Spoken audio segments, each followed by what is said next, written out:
Mate, you heard that tick-tock right behind me. Yeah, this is a rummage sale find. Of course, there's my propane mower. This is a Seth Thomas movement 8 days wind up. That last 8 days before I have to rewind. Of course, still got the logo on the bottom. The clock. Barely see it.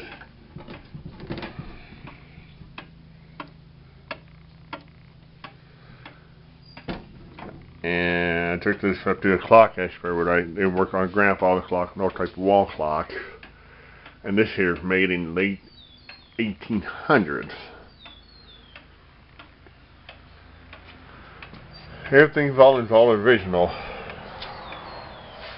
And I'm not going to worry about the dial or anything. I'm going to put another coat of this on here to